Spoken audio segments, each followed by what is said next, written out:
हम्म।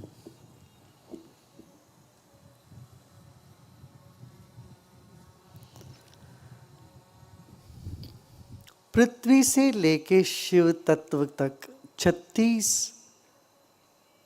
तत्व है। पहला पृथ्वी तत्व, फिर जल, फिर अग्नि, फिर वायु, आकाश, इस तरह से फिर मन, बुद्धि, चित्त, अहंकार, इस तरह से गिनते जाते हैं। इस अस्तित्व को आखिरी में शिव तत्व पर आके टिकते हैं। और ये आखिरी शिव तत्व सब तत्व में व्याप्त है। जैसे आकाश में ही तो सब कुछ है। जल भी आकाश में होता है, पृथ्वी भी आकाश में है, अग्नि भी आकाश में, आकाश के परे कुछ नहीं है। इसलिए शिव को चिदाकाश रूपम शिवोहम शिवम बोला है। शिव कैसे हैं? आकाश जैसे। उससे बचने की कोई तरीका ही नहीं है। शिव से कोई कभी अलग हो ही नहीं सकता, क्यों? वो सर्वव्यापी है और उनसे कोई छुपा नहीं सकता, वो सर्वज्ञ है। फिर काल के अधीन है बाकी सब, मगर शिव काल के परे है, काल के अधिपति है। तो इसलिए शिव को महाकाल कहा गया। काल के परे भी है मगर महाकाल भी है। कालातीत होकर के महाकाल, ये बड़ा आभास सा लगता है। जो कालातीत है वो कैसे काल हो सकते हैं? यही तो बात है। हाँ, हो सकते हैं। कालातीत भी है, वो महाकाल भी है। और महाकाल कैसे है? ज्योति रूप में है। और वो ज्योति कहाँ? योगियों के हृदय में है। वही महाकाल की ज्योति।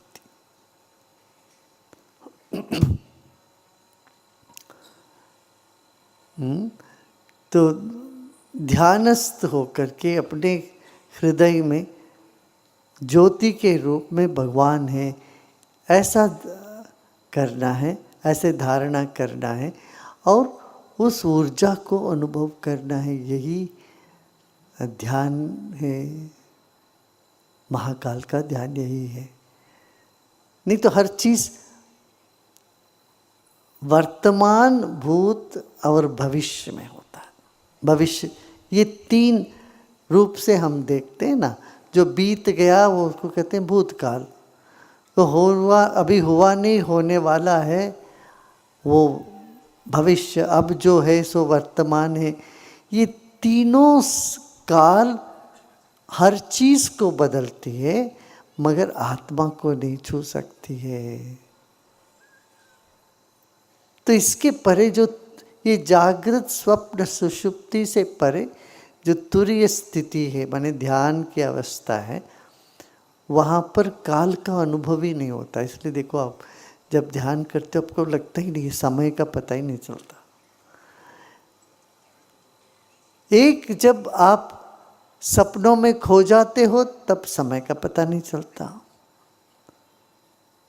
दुखी होते हो समय बहुत लंबा लगता है, जब सुखी होते हो तो समय बहुत कम लगता है। ऐसा लगता है समय अरे इतना जल्दी बीत गया। प्रेम में होते हो तो समय का परिभाव ही नहीं होता, परिज्ञा ही नहीं होती। उस वक्त कुछ समझ में नहीं आता समय, अरे समय चला, अरे इतना समय हो गया। गपशप लगा के बैठते तो समय का पता ही नहीं चलता है। घड़ी देख तो अरे भाई 2 घंटे बैठ के हम लोग गपशप कर रहे हैं, निकला तो नहीं कुछ उससे। ऐसे ही तमोगुण घोर नींद में चले जाते तो काल का कोई पता नहीं चलता। मगर जब हम ध्यान में जाते हैं, महाकाल से जुड़ते हैं, अनंत काल की अनुभूति तत्क्षण हमें प्राप्त होता है। उसी क्षण में वर्तमान की गहराई, उसकी विस्तार हमको अनुभूति में आती है। वर्तमान सिर्फ एक घड़ी नहीं है, वर्तमान बहुत गहरा है। और वर्तमान की गहराई में अनंत काल समाहित है उसमें, इसीलिए महाकाल कहते हैं। गुरुदेव, मेरी पत्नी जब शांत या उदास होती है और मैं उससे पूछता हूँ कि क्या हुआ, तो वह कहती है,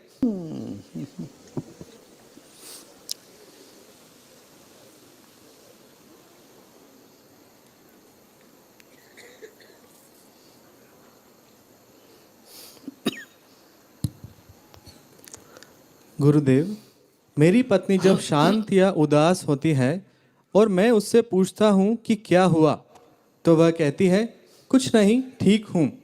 क्या इसका मतलब है कि वह सच में ठीक है, या यह मैं ठीक हूँ एक गुप्त कोड है जिसे मुझे समझने की कोशिश करनी चाहिए?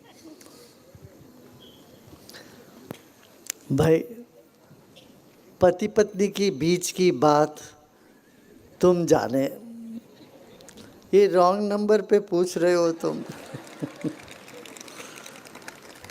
आपकी बहुत सी सहेलियाँ होंगी ना, आपके सखा और सहेली, उन लोगों से बात करो, पूछो इसका मतलब क्या है, तू चाहता क्या है। तू ये चाहता है कि वो शिकायत करते रहे? मेरे को लगता है तुम आदी हो गए शिकायत की। जब वो ठीक बोलती है तो तुमको लगता है कि कुछ तो गड़बड़ है। एक आदमी को पूछा, रे भाई तू क्यों रो रहा है? उसने कहा कि मैं रो नहीं रहा हूँ, चेहरा है ही ऐसा है। तो ये बात होती है, यदि बहुत बोल रही है तो चुप है, तो तुमको संशय आता है ना। जैसे तैसे चलाओ भाई नाव अपना, कभी खुशी कभी गम, मगर नाम तो चलना चाहिए, नाव चलते रहना चाहिए। गुरुदेव, भगवान राम ने एक धोबी की बात पर विश्वास कर गर्भवती माता सीता को निर्दोष और पवित्र जानते हुए भी राजमहल से वनवास के लिए भेज दिया। इतना ही नहीं, माता सीता को अपनी पवित्रता सिद्ध करने के लिए अग्नि परीक्षा भी देनी पड़ी। तब से यह परंपरा जैसी बन गई है, जहां महिलाओं को बार बार अपने चरित्र और पवित्रता की परीक्षा देने के लिए विवश किया जाता है। समाज से इस बुराई को दूर करने के लिए आपका क्या संदेश है? भाई वो तो युग बीत गया, उस युग की बात छोड़ो। इस युग में तुम ये जानो, समान अधिकार है दोनों को। शिव शक्ति दोनों समान अधिकार है। पहले सीता आती है, फिर बाद में राम, राधा पहले, फिर बाद में कृष्ण, है ना, गौरी शंकर। इसलिए महिलाओं को प्राधान्यता दी गई है इस देश में। और तुम अलग अलग पुराण पढ़ोगे तो तुम्हें अलग अलग बातें समझ में आएगी। देवी पुराण पढ़ोगे तो सारे देवता देवी के चरणों में पड़े हुए हैं, ब्रह्मा विष्णु महेश सब देवी की जो हूँ बोलती है तो उसी को सुनते हैं सब। इस तरह से उन दिनों की प्रथा, वो व्यवस्था जो थी वो अलग बात है। और राम ने क्या सोचा क्या नहीं सोचा, इसको लेके तुम अभी क्यों परेशान हो रहे हो? अभी का सोचो ना तुम, तुम्हारे जीवन राम का आदर्श जो है वो ले लेना। जो गुण तुमको नहीं दिखता है राम में, उसको छोड़ो। फिर भगवान कृष्ण में भी ऐसे ही बहुत सारे, उनमें दोष खोजने जाओगे तो बहुत मिलेगा। बलराम जी ने खुद बोला तुम्हारे ये दोष है। बहुत डांट फटकार कराई बलराम ने श्री कृष्ण जी को। ये इसलिए इन सब चीज़ों को हमें इनका सार लेना चाहिए। जब सनातन धर्म में श्री कृष्ण योगेश्वर है, सर्वोच्च श्रेष्ठ योगेश्वर है। और जैनियों में ये कहते हैं कि श्री कृष्ण को नरक में डाल दिया, अगले युग में फिर श्री कृष्ण पहले तीर्थंकर होंगे। ये तो जैनियों के राम महाभारत में है। इस तरह से अलग अलग संप्रदाय है, प्रथा है, बस उसका सार तुम्हें क्या लेना है वो लेना चाहिए। अपने जीवन में क्या उपयोगी है इससे वो सीखना चाहिए, है ना। राम के जितने सारे गुण हैं वो देखो, शबरी के पास गए, शबरी के बेर खाए, केवट को गले लगाया, इस तरह से बहुत सारी गुण को भी तुम्हें देखना चाहिए। कुछ कुछ दोष है और वो दोष को ही देखते रहोगे ना, फिर कुछ चलेगा ही नहीं फिर।